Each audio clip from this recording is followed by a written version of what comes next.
everybody to the Wild Wild West. A state that's untouchable like Elliot Ness. The track hits your eardrum like a slug to your chest. Back a vest for your Jimmy in the city of sex. We in that sunshine state where the bomb ass him be. The state where you never find a dance floor empty and pimp speed. On a mission for them greens. Lean, mean, money making machines serving fiends. FightSaga.com presents WAWR Week Radio Chats with boxing scribe Joseph Heron and former prizefighter Young Billionaire.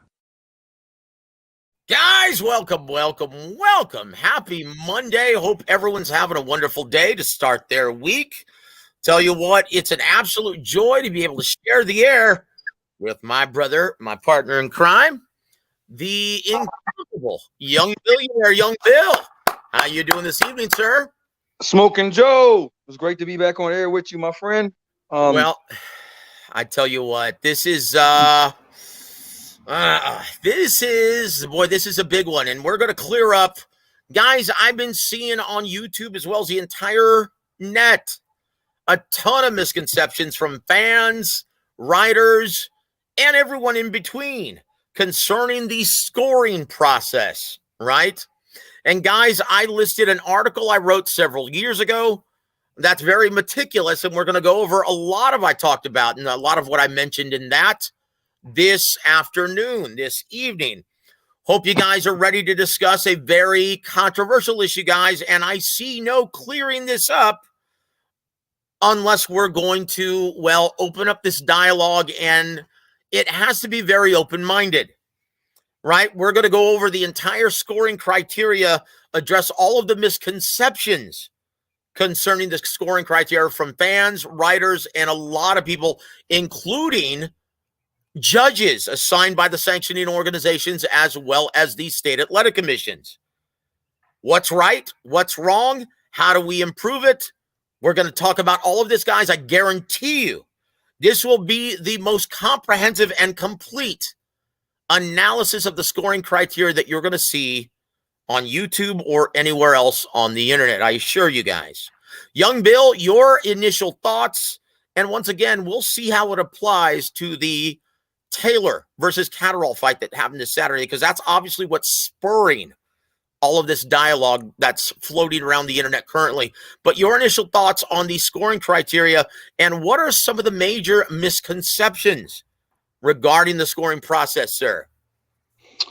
Well, one of the major scoring criteria misconceptions is that when you're looking at clean and effective punching and consequential is up for interpretation. So when you have judges from different backgrounds that look at the fight different, when you use the word consequential, that leaves it up to perspective basis. So every time you have a judge that may see things different or we're looking at the word consequential in a different way, you can get scorecards all over the place. And that's one of the biggest misconceptions out there. And people often, speak on defense being a major scoring criteria, and scoring and defense is a part of the scoring criteria as far as effective punching.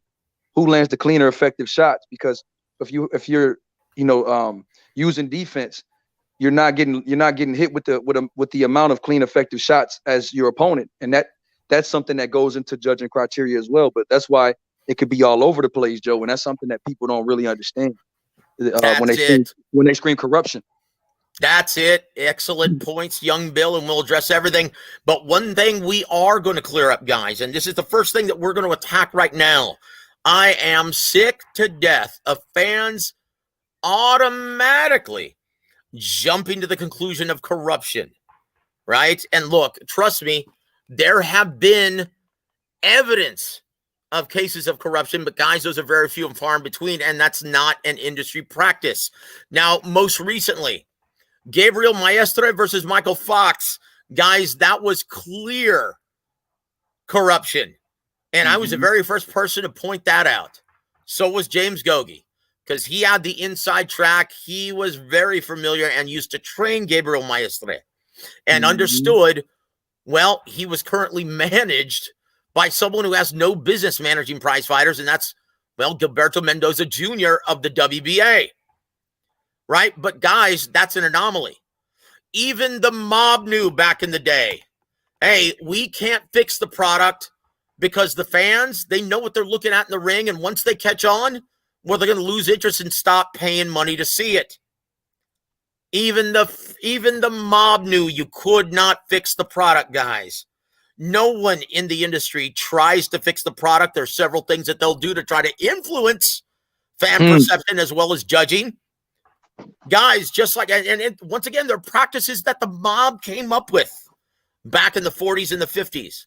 Like their fighter going out last, their fighter being introduced last, all of their fighters being in one corner and their opponents being in another corner, right? These are all legal, and they're meant to influence fan perception as well as judging, right? Before we move forward, though, let's give a shout out to everyone in the queue. Give a shout out to What About Me? Definitely an issue, Joe, where the scoring criteria is subjective. Need to take opinion out of it. Well, look, the Olympics already tried. Had that work out. Then you got a bunch of people just trying to touch you with the gloves rather than putting any torque behind it. How fun is that to watch? And it's still very imperfect, because then you have to have someone agreeing, okay, yes, that was a landed punch. No, that wasn't a landed punch. That was okay. It's very still an imperfect process, and it's not a solution. Because if you look at Olympic scoring now, it's just like the pro style now, where you're taking into consideration the effective and consequential punches landed, right? John McSmith has the beat. It's supposed to be subjective. It's the phony objectivity that's ruining it. There you go. There you go. That's he's got the beat. We want to give a shout out to our brother Jesus M. Thank you for joining us, my friend. Thank you for joining us. What About Me? Always insightful. Always bring up great points, brother. Thank you. Also want to give a shout out to my brother Haplotype. Thank you so much for joining us, man. It's from, I think it's sunny California, correct? Also want to give a shout out to my brother Bruce Goes Boxing, Jazz, and More. Guys, if you haven't already subscribed to my brother Bruce, please go do that now. Always very interesting conversation. Haplo. Yeah. Oh, I tell you what, brother. This is going to be a lot of fun, guys. Also, give a shout out to my brother Punch Smollett. Thank you for joining us. Also, Mad Chad Sports. Chad, thank you for joining us and always supporting the program, my friend. But guys, look, and we're going to start things off by talking about, and once again, I wrote an article several years ago about Chuck Giampa, a guy who had over 1,000 fights scored and over 100 championship fights scored. And this guy still doesn't even get it, right? But look, I'm going to go back to this. And there's something that George Foreman once said, and he's right on the money. A prize fight is merely a beauty contest between two contestants if someone doesn't score a clean knockout. Yep. Absolutely right on the money. Young Bill, is he correct in his assessment? Yeah, it's all about what your eyes and what your mind favors, and what you believe is clear and concise. What you believe are the cleaner, more effective, and consequential punches, and that's always up for interpretation, and that's always up for debate. And that's the difficulty in scoring a fight, for getting all judges to agree on the same verbiage and the same consequential punches, Joe. That's why, like my boy Haplo says, he says the best way to fix bad judging is to get a KO. It's never going to be a perfect system. That's absolutely right. Look, guys, and what's lost in transmission while you're watching on TV, okay, is the intensity, the torque of the punches landed, right? It may look clean, but when you're sitting ringside, and there's there's a reason why judges are still like they're still set right there on the ring apron. And why is that? So you can feel the torque of the shot landed. That's a lot of that is what determines how effective and consequential the punch is. In other words, what effect it has on your opponent. It's not just the clean punch, it's the effectiveness and the consequence of the shot. And you know what? The torque and the intensity of the shot, well, it's not always transmitted through TV. So that's a variable that can account for some disparity between what fans at home think and what they're seeing and what the judges are ultimately scoring, guys. Right? But guys, make no mistake about this. Good judging is in agreement about 9 out of 10 times. There's a reason why there are 3 different judges at ringside. Okay, so if one judge has the occasional error or bad night, the other two should be able to offset that. Just as in the case of Brian Castano versus Jermell Charlo, right? Mm-hmm. The draw was just. Yep. And the judge who scored it in favor of Jermell Charlo, well, that was way off, right? But neither fighter took the L. Boy, it would have been a shame if they did, right? Now, once again, guys, people don't recognize and they don't understand what steps are taking. It's almost exactly like the steps that sanctioning organizations as well as state athletic commissions, these steps that they take for nurturing and cultivating competent judging and competent judges as well as referees. It's almost the same steps that you take in cultivating and nurturing a young fighter's career. Right? And people don't realize that. They think, well, how do these guys become judges? Well, I'll tell you. They're brought along slowly, and they start with working amateur fights. Then they graduate to 4-round fights, 6-round fights, 8-round fights, ultimately working their way up to 10 and 12-round fights. I know a lot of guys that work for the commission that were trying to be brought up along, but because they just couldn't get a grasp of it and what isn't consistent to where they're doing other jobs now. They're not scoring prize fights any longer because they couldn't do it. Guys, you don't realize what goes, most fans don't realize what goes into cultivating and nurturing a professional ringside judge, right? Right. Okay, so once again, I asked one time in an interview, Harold Letterman, right? God rest his soul, longtime unofficial HBO ringside scorer who was actually used to be a judge for New Jersey. In fact, his daughter became a very, very competent, solid judge who scored several championship fights, dozens. I asked him, I said, well, how do you know who wins a fight? How do you score a fight, Harold? And he goes, okay, well, you look at both fighters, and whoever does the most damage, you give them the round. It's that simple. Is it that simple? Absolutely not. Is it that simple? Young Bill. Now, once again, this is Harold Letterman, a guy who made a living on HBO scoring fights, right? That's a problem, guys, right? That's a problem. And once again, CompuBox. Do you think CompuBox helps or hurts? I believe it hurts, Joe. Of course it does. Now, once again, CompuBox statistics don't make the process any easier.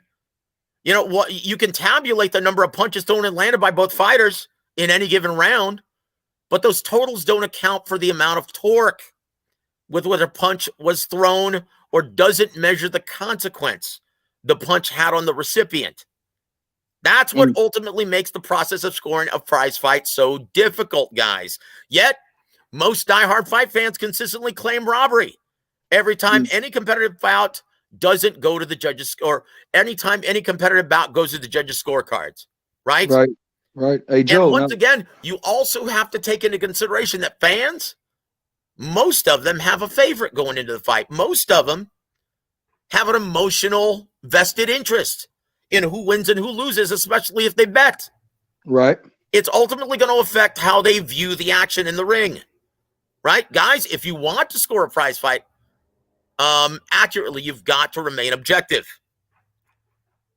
Young Bill, am I missing something here yet before we break down the criteria? No, you're not. Except for Joe. What did the former judge tell you how he scores a fight, Chuck? Oh, Chuck boy, Jumper? Chuck Jumper. Guys, listen to this. This is let me pull up this article I wrote about 10 years ago, right? No. Oh, Chingao. This guy's geez. This is scary. It's a clown. What you told me about Chuck, it's scary. Oh gosh, it's a clown. This is a guy. Now, once again, This is a guy who worked over 3,000 professional fights throughout his career and more than 100 world title fights, right? Mm-hmm. This is a guy who says, oh, a judge needs to be in just as good shape as a fighter because he needs to focus because it's so mental. And when you're there all day scoring prize fights, you've got to be physically in shape or else you start to suffer from fatigue. Shit. Really? Okay, now here's the disturbing part of Chuck Giampa, right?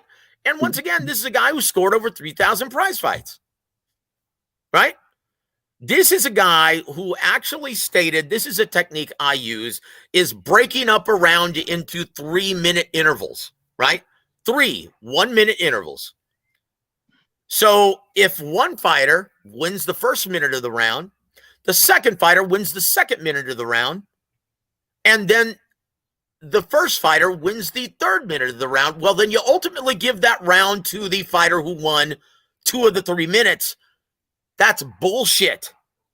Terrible. That is so inept. And this is a professional judge. Once again, these judges, if you speak to them personally, and I have all the time, guys, I've been covering this sport for 20 years, you realize that these judges make this process a lot more difficult than it has to be.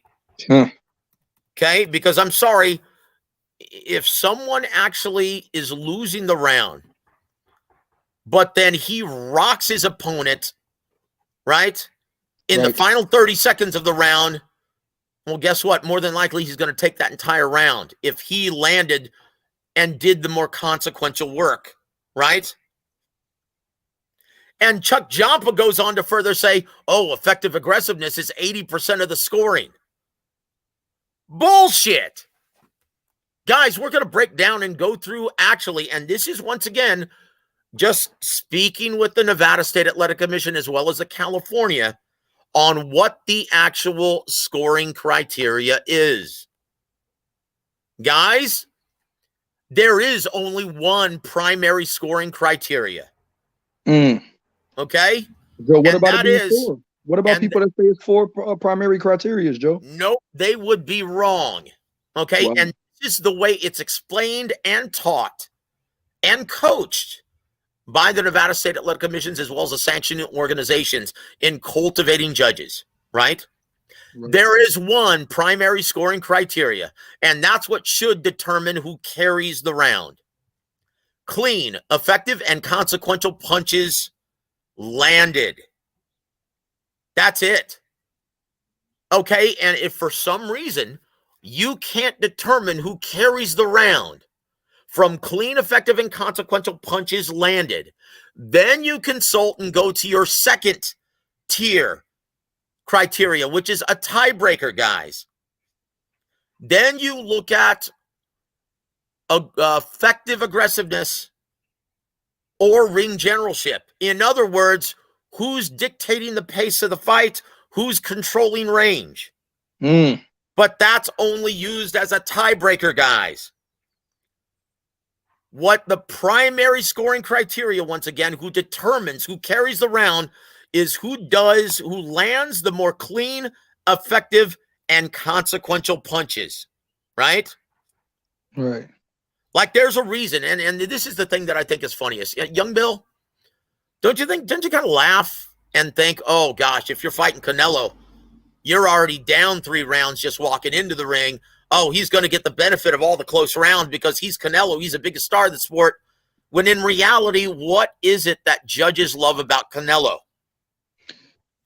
His clear, concise punching. I mean, everything he puts on it is mustard. He puts mustard on every shot. It's a torque in every shot.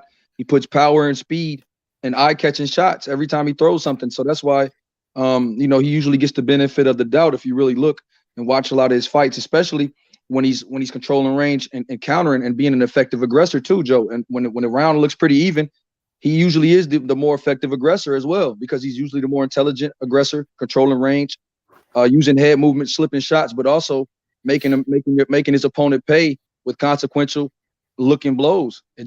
Like you said, Joe, they're eye-catching shots, and that's what judges see. That's it. Now, when you're talking about cutting off the ring, closing the distance effectively, that falls into your tie-breaking criteria, which is effective aggressiveness or ring generalship, i.e. who's controlling range, right? But once again, the reason why judges, and you hit the nail right on the head, according to the judges, they look for explosive, eye-catching shots that seem to do damage and have consequence.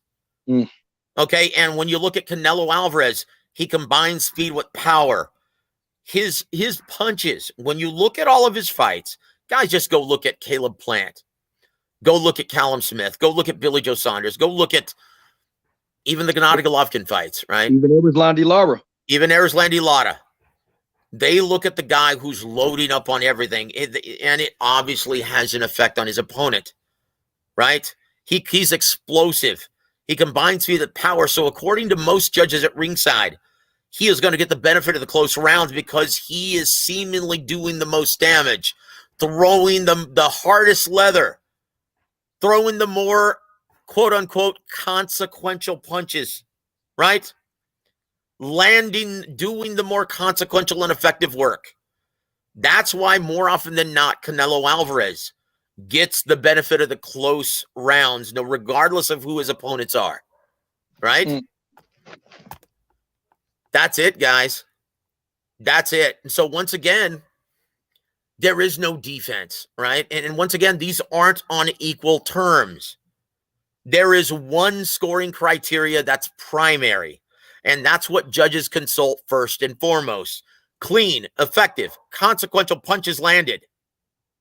And if you can't determine a winner from that, then you try to ask yourself, well, who's doing the effective aggression? Who is being the ring general? Who's controlling range there? Right? So when you're looking at, in terms of Josh Taylor, right? When you look at CompuBox, well, you look at the last 2 rounds. Well, Josh Taylor only landed, according to CompuBox, 6 punches in the final 2 rounds, while Caddaro landed 17. How on earth did he get credit for both of those rounds? You go back and watch him. Okay, Caddaro wasn't hitting him with anything of consequence. Neither was Taylor. So they obviously consulted the second criteria, which was effective aggression. Who was dictating the pace of the fight? Who was controlling range? Guys, that was Josh Taylor. CompuBox does not tell you the entire story.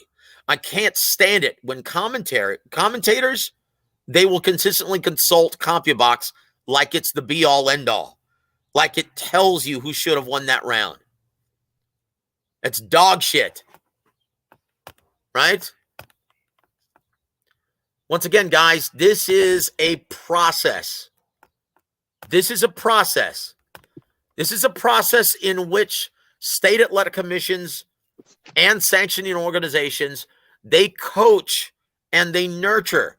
They provide that tutelage for these judges. And guys, if you don't believe me, why do you think consistently there's a group of about 5 judges that always seem to consistently get the big assignments? And I'm going to name them out right now. Tim Cheatham, Steve Weisfeld, Max DeLuca. If you look more often than not, at least 2 of those 3 will always get the big assignments. And why? Because consistently, they provide the most accurate scorecards across the board. They do the best consistent work. So once again, it isn't modus operandi there's no corruption, guys. Okay? There is such a thing as incompetence. And if you notice, those guys don't get the big assignments. Like, look at the judges who scored the fight for Gabriel Maestro over Michael Fox. John Mariano, Gloria Martinez-Rizzo, David Singh. How often do those people get big assignments? They don't. Those were 3 judges appointed by the WBA. Yep. They don't get big assignments, guys. Now, Joe, explain, because when Robson Conceição fought Oscar Valdez, it was a big controversy behind that. Now, can you explain how Oscar Valdez won that fight due to the scoring criteria you just discussed? Yep. because once again, he was doing a brilliant job, not only landing the more clean, effective, and consequential shots, okay, even though he wasn't the harder puncher of the two, but he was also dictating the pace of the fight, controlling range with his jab and his footwork. He was doing a brilliant job in the first half of the fight. Second half of the fight, guys, he stopped throwing punches. He started allowing Oscar Valdez to control range and dictate the pace of the fight, landing consistently the harder, more effective shots to the body and head. Once again, guys, keep in mind, body punches count, guys. This isn't the amateurs. Okay? That's how he lost that fight, and he's got no one else to blame but himself. A lot like Jack Caddaro the other night. He took his foot off the gas and started to just start to use the entire ring. Stop trying to land effective shots. He started to just coast. In the final 4 rounds, he gave him away. Go back and watch that fight. Now, this is what Josh Taylor had to say. I thought this was kind of interesting. I want to get your thoughts, young Bill. Right? This is what he said. Is a statement that he put out. He said, quote, "I've taken a few days for some well-earned time with my family after not seeing them for a few months. I've had a chance to watch the fight back. First and foremost, I want to congratulate Jack Caddaro on a great fight. He rose the occasion and fought a valiant fight. However, I believe I won a very close fight. Many fans believe Jack deserved the decision, and that's fine. We both went in there and fought our guts out for 12 rounds, but the personal attacks on myself and especially my family are disgusting and uncalled for. My days at 140 pounds are numbered. My future is at welterweight. Jack Caddaro deserves another title shot, and as soon as possible. I've never ducked a challenge in my career, and I'd be happy to fight Jack again, but it would have to be at welterweight. Jack is a great sportsman, a hell of a fighter, and deserves every bit of the admiration he's been receiving." End quote. Young Bill, your thoughts on him offering Jack Caddaro a rematch, but not for any title at stake? Joe, what is that going to do? Exactly. He doesn't want a rematch. Guys, look. And look, and he already said it.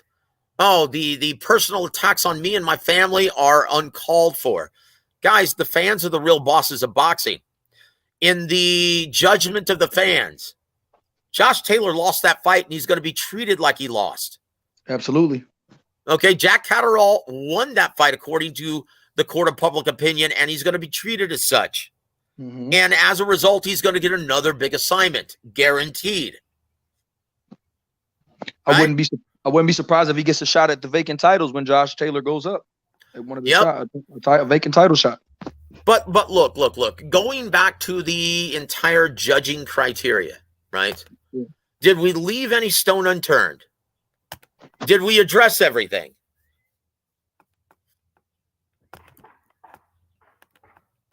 Oh, well, I guess he fell off the board. Look, guys, it's very simple. It's very, very simple.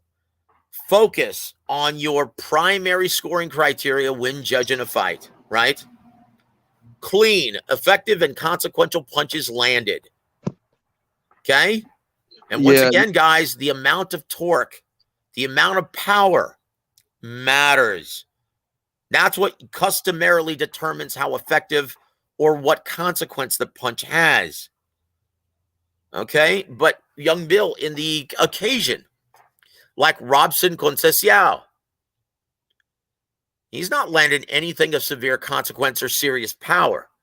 But what kind of effect is that intelligent jab having on his opponent, Oscar Valdez, in the first third of that fight? He froze Oscar Valdez, kept Oscar Valdez from landing anything of consequence himself. And that's why he was getting the rounds. That's the consequence. Guys, you have to know what you're looking at in the ring. And once again, these state athletic commissions and these sanctioning organizations, they coach their judges on that process. They tell them what to look for. They coach them on how accurate their scorecards are with their colleagues. This is all monitored, guys. Do you really think sanctioning organizations or state athletic commissions want there to be any controversy surrounding any scorecards, surrounding any fight that holds the fate of these young fighters in their hands? Do you really think they want controversy? No, they don't, guys. Now, Joe, hey, Punch. Now, man from the chat says, come on, Billy, push back. You had it a robbery. I had Jack Caddaro winning, Punch. That's for sure. Now, Joe, everybody in the chat wants to know, how did you score the Taylor versus Caddaro fight? Honestly? Yes. Man, I had it 8 rounds to 4, 7 rounds to 5 for Jack Caddaro. Me too. Okay? Me too. Once again, but you know what? I can understand why Andre Ward was scoring that fight the way he was. He was taken into consideration, well, there's probably a pretty good chance that Josh Taylor is going to get the benefit of all the close rounds because he's the home fighter. Once again, guys, these are all legal tactics devised by the mob back in the 40s. Okay, have your champion defend his title in front of his hometown fans. Try to let the fans influence the judges. Mm-hmm. But you know what? Judges are coached to not consider the fans. Also, what they're told, right? And I've talked to several judges about this. A lot of times, their trainers, their cornermen will yell, saying, great shot, that was a clean punch landed. They'll try to influence the judges as well. Yep. Okay? Judges are taught to completely zone everything out. And once again, the scoring process is that you score a round, you give your slip of paper to the referee at the end of the round, and you immediately get it out of your brain. You score each round like its own individual fight. Right? Mm-hmm. Now, they say, what was your scorecard? John McSmith says, don't give me a round score, Heroin. They had 2-point deductions and a knockdown. Now, That's what's your right. score? I scored it then. If I scored it 7 rounds to 5, then that's just like Howard Foster, 113-112 for Jack Caddaro. Okay? I had it 114-111 for Jack. Punch and John McSmith. Okay, so once again, is that a robbery? 7 rounds to 5 or 8 rounds to 4? No, not really. I will say this. Yeah, I don't agree with the scorecards, but a split decision is never a robbery, guys. Do I think it was accurate? No. Was it corruption? No. Was it incompetence? More than likely, guys. Once again, this is why you'll see in America, right? You will see 5 judges that predominantly get all of the big assignments. Why? Because they consistently are the most accurate. State athletic commissions and sanctioning organizations do not want to leave anything up to chance. They will give the big assignments to the guys who are the most competent. They want to put forth a quality product to the fans. And most importantly, to these fighters who train their asses off. These decisions ultimately, well, it affects their future. Yeah. I'm hurt for Jack Caddaro, Joe. I feel for him. Well, and once again, this is where the fans always come in, and the fans are always the real bosses of boxing. Jack Caddaro will not suffer as a result of this. He's going to get another big assignment. Okay, and why? Because the real bosses of boxing thought that he should have won this fight. Just like Michael Smith, who got jobbed by Maestro, jobbed by the judges at ringside. Guess what? In the court of public opinion, he won that fight. He's going to get another big assignment as a result of it. So Zodiac brings up, why is no one listening to fan scores? That's not true. Everyone listens to fan perception. And why? Something I've been telling you guys for a very long time. Fans are the real bosses of boxing. That's the reality, guys, of this business. John McSmith has the beat. He says, it's a close fight, man. Very tough fight to score. If you don't know how to score, you're going to holler robbery. That's right. And once again, it's become a reflex. Guys, there's a human element in every sport. Football, You've got the officials blowing flags every single play, right? Or seemingly every single play. Look at this year's Super Bowl. It was determined by penalties in the last 2 minutes of the game. Look at the NBA. Look at the MLB. You've got the strike zone. Okay, there's a human element in every sport, but no one screams robbery like boxing fans do. Even in basketball, fouls at the end of the game usually determine, free throws and fouls at the end of the game usually determine, either our no calls here or there. And the NBA even determine games in the series. That's right. They've determined the finals before. Look at the Miami Heat versus the Dallas Mavericks several years ago. Look, guys, there's a human element in every officiating process for every sport. Absolutely. Guys, quit jumping to the corruption conclusion because it's not accurate. Okay? Now, here are some drawbacks, right, to the current scoring process. Young Bill, if I beat the brakes off of a fighter but don't knock him down in 6 rounds of the 12, how's that scored per round? 6 rounds to nothing? Yeah, but what's the score? 10-9 each round? Yes. Okay, well, if I lose the next 6 rounds, but by a very slight margin, how's that scored?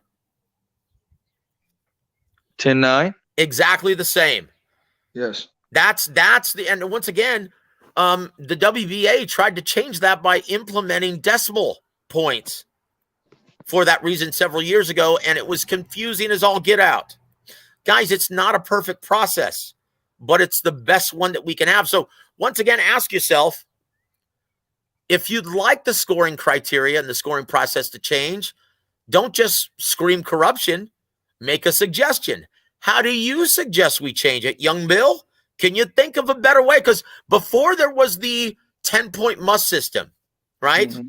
With 2 points rewarded for an extra point rewarded a knockdown, right? Right. They used to score points just giving 1 point to one fighter. So ultimately in a 15-round fight, you would have often 6 rounds for such fighter, 4 rounds for such fighter, and 5 even. Right. Okay, it wasn't very accurate, and it didn't really break down or give fighters extra credit for knockdowns. The 10-point must system was devised to give fighters extra credit for knockdowns and how many times you hurt your opponent, right? Right. It's the most accurate and sensible system there is. And I'm sorry, I defy anyone to come up with a better system. The only thing I can say, you have 5 judges ringside, and I know that makes it very crowded, but you have 5 judges ringside, and you eliminate the 2 widest scorecards at the end of the fight. That's the only thing I can think of. Hey, Joe, Mad Chad says they should have open scoring after each round, show the score. And Hyphy says that didn't work. That took all of the drama and the mystique out of the fight. WBC have tried that for years, and fans can't stand it. Look at how bizarre it was in the Austin Trout Canelo fight. Oh, it was terrible. It took all of the drama out of the fight. Canelo was blowing him out at the end of the fight. Now Hyphy says any personal knowledge of judges being strongly encouraged to not score rounds or draw. Okay, unfortunately, brother, and this is what I think needs to change, right? This is my recommendation. State athletic commissions as well as sanctioned organizations, they highly discourage judges to score even rounds these days. In my opinion, they should score even rounds still. Because why do you want a feeling out round to possibly determine the winner of a highly contested fight? Okay, if someone doesn't do it, like often you'll see the first round of feeling out round in a lot of fights. Do you really want to reward a round to a fighter that didn't do shit? And do you want that ultimately determining the winner of a fight? No, in my opinion, even rounds are essential. And that's something that they need to go back to. If you can't tell who won the round, damn it, score it even. That's my only recommendation, something that would greatly help the judges and the fighters. Don't be afraid to score around even if you cannot determine by any of the scoring criteria who won that round. If you're not sure, score it even. I think judges and state athletic commissions, as well as sanctioned organizations, need to go back to that. Your thoughts on that, young Bill? All of these are good suggestions and good recommendations. I just, I don't know, man. It's just such an inexact science. It's very hard, man, because it's, like you said, the human element is always going to be there, and it's just tough, Joe. It's just tough to fully eradicate decisions like these. Yep, and look. Here's the subjective art, and once again, you're always going to run into this problem, and there's no solution for it, guys. Once again, you don't want fights scored like the old Olympic amateur system, where you've got guys just playing patty cake, just trying to touch it with the gloves to rack up points, right? Power matters, and it should matter. So once again, guys, define consequential or effective. When you're talking about the primary scoring criteria, clean, effective, and consequential punches landed. That's like trying to define what's beautiful and what isn't. Just as beauty is indeed the eye of the beholder, so is clean, effective, and consequential punching, right? Or effective aggression, for that matter, right? Guys, it's an imperfect system, but it's the best one we have. And no, it's not a product of corruption, these, well, controversial decisions. Like I stated, even the mob understood that if you fix fights, fans will ultimately catch on and lose interest in the product. No one wants that, guys. That's it. That's all I have, young Bill. Is there anything that I forgot to touch upon? Joe, who won the Edward Vasquez versus Raymond Ford fight, Joe? Oh, gosh. Edward Vasquez. I mean, he dominated that fight. In my opinion, I have no idea I can't explain what the hell the judges were looking at. Not only did Edward Vasquez land the cleaner, more effective shots, but he was also, even if you weren't sure of the primary scoring criteria, he was forcing the pace of the action. He was doing the more effective aggression, the effective pressure fighting. He was forcing the action, controlling range from start to finish. Yes, sir. Once again, though, man, that's a product of incompetence. And I guarantee you, those judges will not get a big assignment, probably ever. There's, once again, there's a reason why you have different judges for the 4, 6, and 8 round fights on a fight card, or the preliminary bouts leading up to the co-main event and the main event. There's a reason why you have a distinct 3 judges for every big consequential main event, because it actually means the most. You have your most competent guys on the job, right? That's it. Absolutely. That's it. But I tell you what, guys, check out the article that I wrote several years ago discussing everything, right? The 2 major scoring, the primary scoring criteria and the tiebreaker, ring generalship or effective aggression, right? Right. And young Bill, just to what determines effective aggression? Control and range. Ring, like who's the ring general in there, Joe? Who's pushing the pace? Honestly, who's pushing the pace? Who's dictating the fight?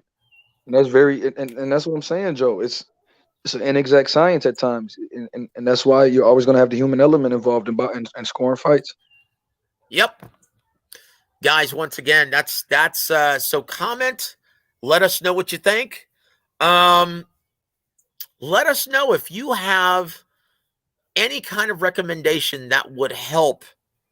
Well, make scoring prize fights a lot easier and a lot more effective.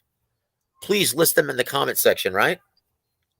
Your boy Haplo has a lot. I mean, Haplo has a lot of good. Haplo says there are 4 criteria that they should be clear about level of importance of each criteria, not too tough. Wow. Okay. Well, what are those 4? Because once again, like I said, there are 2. There's one primary scoring criteria that should always determine who carries around. That's clean, effective, and consequential punching. There's nothing else more important than that.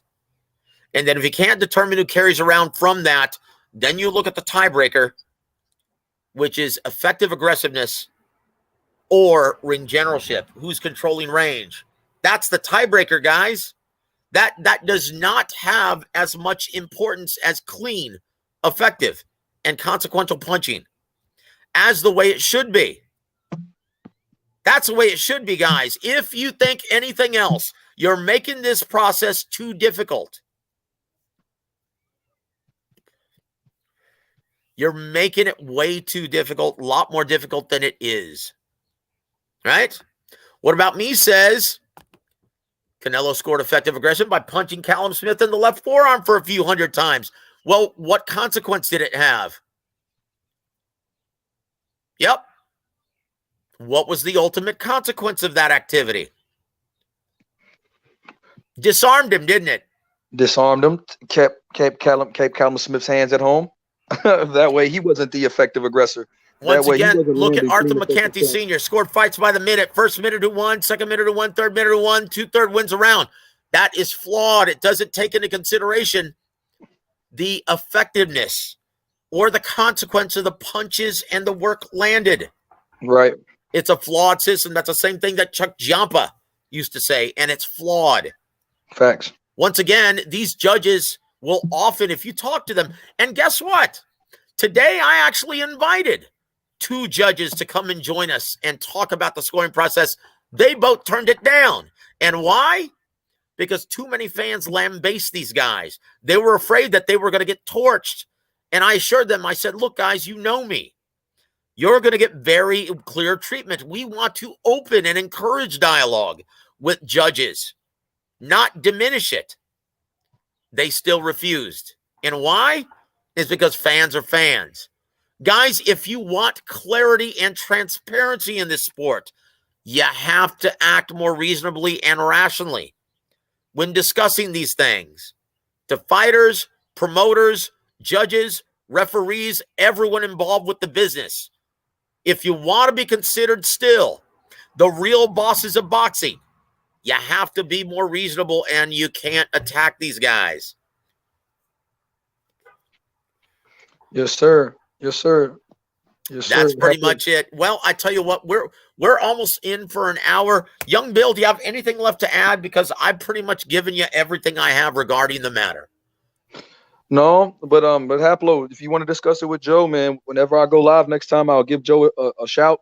You can come on the platform, Haplo, and discuss it with Joe. You have suggestions, you want to, talk about more of the nuances. I'm pretty sure Joe will be willing to do that on my show, on the panel. I would love to. Once again, guys, this dialogue is necessary to create a greater understanding of a very difficult and imperfect process. But once again, guys, if you can't help, don't hinder. Okay, I encourage everyone to come up with a solution, a better way of scoring these fights. And if you can't, well, then stop throwing stones and quit throwing the corruption dagger, because you end up sounding like Teddy Atlas or Steve Kim, completely irrational. Right? Right. That's it. Jeez. And last comment. That's all I need to know. You saying Arthur McCanty Sr. doesn't know how to score a fight, then you don't know shit about boxing. Okay, well, do you agree with that process, John McSmith?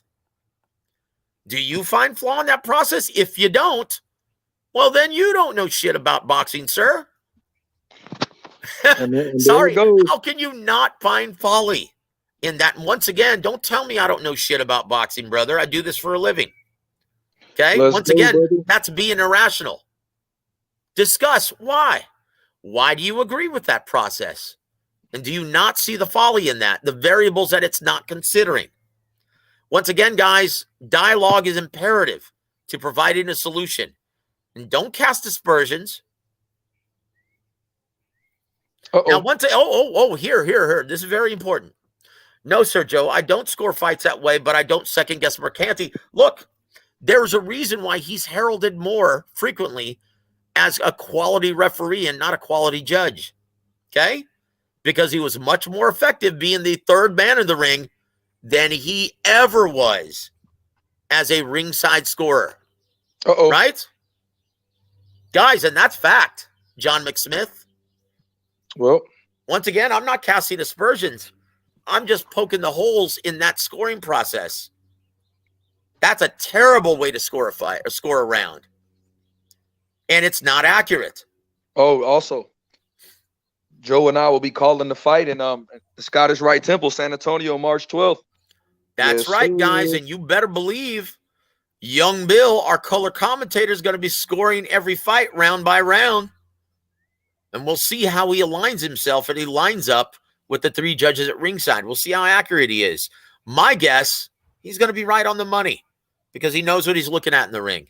And he understands the scoring criteria. And we're going to be mentioning that through every single fight, what the scoring criteria is. And he's going to be making a case why a certain fighter deserved a round and why he didn't. Guys, we urge everyone to please join us live at the Scottish Rite Temple in San Antonio, Texas on March 12th. Or if you can't, tune in on DirecTV. Find a link for it. It's going to be presented by Next Level Sports and Entertainment. We urge everyone to please support that event. We work really hard to get there. So God bless all of you guys. Young Bill, your parting shots for our listening audience, sir. Like and subscribe to Young Billy Boxing. We're growing little by little. Check us out at the Scottish Rite Temple March 12th. We're going to be commentating an awesome show. Return to Chris Bird. And I'm very excited, man. My first time, and we're going to sky's the limit from there. But and thank there you it is. for breaking down this scoring criteria because it's really a gray area in the sport of boxing, and I'm glad that you took the time out to try to clear some of it up. Guys, and if you missed any part of this show, it's going to be available in its entirety as soon as we go off the air. But guys, I want to thank you all for being a part of our afternoon. And guys, once again, if you have any suggestions how to better score these fights, please, we're all ears. Everyone is. And once again, it's imperative that you remain rational and reasonable. No insults, right? Because that breaks down dialogue. That doesn't build it. So guys, on behalf of Young Bill, I'm Joseph Herron. You've been listening to WAWR Week Radio. Have a great Monday evening, everybody.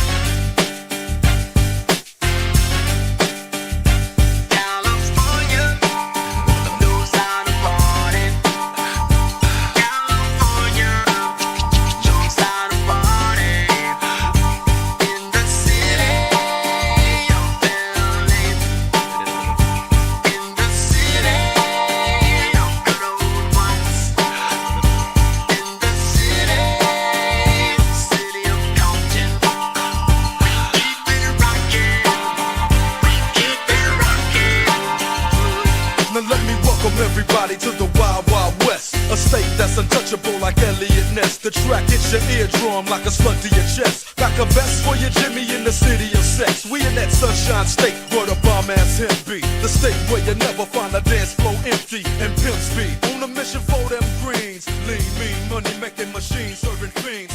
FightSaga.com presents WAWR Week Radio Chats with boxing scribe Joseph Herron and former prizefighter Young Billionaire.